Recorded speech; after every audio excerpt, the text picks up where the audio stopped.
Okay. Hey everyone, it's Kristyn Burtt. Hi, it's Suri Serano. And we thought we'd do a little bit of a Dancing with the Stars after chat because, you know, we're doing the AfterBuzz show, but then all of your comments come in and then there's even more to chat about. So much. So we are here to just kind of have a really relaxed chat about everything. Okay, let's do it. And let's talk about a few things about the show and what has been happening and who people think are being propped up. What do you think? Right. Well, I know that you think Sean is being propped up by ABC.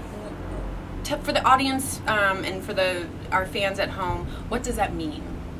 Yeah, and I think because Sean Lowe has been a very popular Bachelor contestant, I mean, I guess nice contestant, he's now the winner, he's got his lady, he's all set, but, you know, he's brought a lot of interesting media with his beliefs. He's a born-again virgin, and I think it's brought an interesting light to the whole franchise for Bachelor. He's got a lot of fans. I don't think he's the greatest dancer, so I do think that they're kind of encouraging him with the scores. I didn't think a 21 this week was... Well, he should have gotten a little bit lower. Not much, but a little bit lower. Yeah, it was friendly. It was friendly. Definitely friendly. But, you know, I like the point. Tristan made some great points about how, you know, what was the difference between Winona and Tony versus Sean and Peta. Isn't it just personal taste? Because both aren't so good is basically what he was saying. And I thought that was kind of valid. It's very valid, and it's also what sort of stories, because this season is a lot about stories, and we've talked about this, and people's journeys, because we have a lot of people that are good, that are up at the top, and then we have a lot of people that are struggling at the bottom. And who are you more drawn to? Are you more drawn to Winona's story, or Andy Dick, or even Sean Lowe? And clearly I've been all over Andy Dick, because I do think that his story has been really fascinating just because he struggled so long, where Winona... she's had her own struggles too, but I got frustrated that she wasn't moving on the dance floor. Right. I mean, there's so many. I think this season is about the stories. It's certainly, for me, not so much about the dancing, which we'll talk about in a second. But, you know, Winona has obviously a huge fan base, and she wasn't moving like you were, you know, like we all were hoping for. Andy actually was quoted this morning as saying, telling E! Online, did you hear about this? That doing Dancing with the Stars has been the equivalent of going to rehab 13 times. I think that's good for him, which is amazing. I think it keeps him on the sober path, which he definitely needs. Yeah, I'm invested in his story. I definitely feel like this season is about being invested in their stories. Because for me, like I said, I prefer an all-star season. I like the competition and when everyone's really good, and I haven't seen a big dramatic increase in abilities, which is something we want to see as well. You know, even people that can't dance at all, like a Winona, I want to see them progress each week. Even Andy, DL, all of them. Victor, we saw a nice progression with Victor, but he's kind of been the first person to break out of that pack. Right, but I want to see a lot of that. I don't know if we're going to see that this season. I do think there's a couple that we might be surprised by. I think Allie might be surprised us by the end of the season, where she started versus where she ends up. She definitely has the ability to do that, and she's got the basis, she's got the foundation. Now, mentally, can she let herself go there? And I think that's her big challenge. Another thing we've been asked about is Zendaya being propped up by ABC, and I personally have to say no, because she is one of the biggest Disney Channel stars they have ever seen. If you don't have a kid, or if you're not someone that watches Disney Channel, Zendaya and her co-star Bella Thorne are on the #1 show on that network, which is Shake It Up. So she's young, she's good, and she's sweet. I mean, you want to root for her too. Yeah, I mean, I didn't know who she was. I didn't know, you know, I know they always like to bring in a Disney star every season. I didn't know who she was, but what I think she has going for her, well, what I know she has going for her is her personality. She's totally relatable. She's young, down to earth. She's a kid, and very, very likable. Plus, she, you know, works her butt off.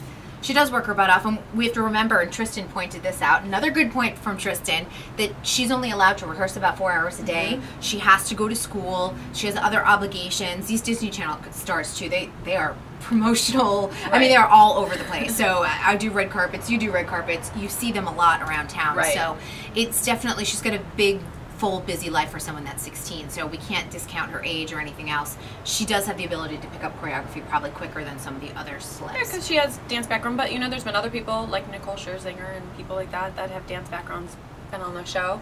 I think she's, you know, she's going to continue to do really well every week. Yes. And we want to tell you one little thing, because you guys don't get to see us before the show begins. So we wanted to give you a little, like, insider scoop on what happens, because at AfterBuzz at the studios, we have to wait. The Americans is on before us, a great after show. Sometimes they run a little bit late, so that's sometimes why we tweet out. Why are you waiting for us? So we're all hanging out, so kind of in a common area, and we were shooting a lot of photos, which we put up on Twitter. But it was fun. It was so fun because there were so many people there from, you know, obviously many people from Dancing with the Stars, and then Marie Menounos, who was on the show as well. It was a good fun. Lots of laughter. Yes, and Suri forgot to put me in a photo with Henry. She goes, "Oh, I forgot to put you in it." I know. I thought you meant I forgot to put your name in the tweet. We always get photos. She wanted Henry all to herself. That's what it was. Maybe I will forget to put you in my photo with Tristan. No, we took a photo together. We did. They're really cute, and they were so much fun. They and you know what? In our dance party at the end of the video, I don't know why the camera guy, Adrian, didn't put it on the boys, because they were dancing a lot, and that's why I was standing up laughing and pointing, as you can see in the video. But they don't show them. And I don't know that's why. What you don't want to see us dance. Yeah. You want to see them dance. You want to see them. We'll get it next week. We'll have a dance party next week. Right. But we just want to thank you guys for all of your comments. They've been incredible. We were trying to respond. I'm trying to keep up on Twitter alone. No, you guys, thank you so much. It means so much to both of us and AfterBuzz. For all your comments and tweeting and bringing your friends into it, and it means everything. So thank you. Your support is tremendous. Yeah. We do want to tease our guest, if you haven't heard, who's coming in next week, and these are confirmed guests. I will say that sometimes the schedule changes. As we know, we've had last minute changes. It's their schedule, because it is so intense with their dancing schedule. But we do want you to know we're trying to book as many amazing guests as possible. So we do have Sean Lowe, which means you're in the hot seat. I'm in the hot seat. You're However, in the hot seat. I do appreciate he's putting a lot of effort into it. He's got a great work ethic, and I have to always appreciate that. I have more of a problem with the judges giving him scores. So there you go. But we have Sean Lowe, PETA, I know her name, not Petra Murgatroyd, she'll be in, of course, and Victor Ortiz, which I'm really excited about. Very excited. Yes. I definitely cannot wait to talk to him about boxing, and I'm, you know, not just boxing, but like how it helps him in dance. Yeah. And we're trying to work on maybe one or two other guests for the future, and we can't tell you that. We have some amazing guests coming up. We'll just say that. Yeah. You're going to be very happy. We're excited. We are excited. And Anna Tribunskaya will be joining us again next week. So she will be giving us her pro insider scoop, because she's a little bit less censored than some of the people that are currently on the show. And I know sometimes you guys but they don't give us the scoop. Anna can do it. I mean, they do have to be careful. They do want to go back to the show, like Anna, you know, or and I'm, you know, they're still under that umbrella. Yeah, so they do have to be careful about what they say and what they share, which is understandable. Yeah, so we have to be patient with that, but we love having them, and we love all of you. So we will see you Wednesday night, 9 p.m. Pacific time on AfterBuzzTV.com. You can tweet Suri at Suri Serano. I'll put it down here at the bottom. Yes, at Suri Serano. At Kristyn Burtt. I'm also on Instagram and Facebook. Find everyone everywhere. We'll put all the links there. And of course, if you missed the episode, I will link it right here, right now. And thanks again. See you soon. Bye.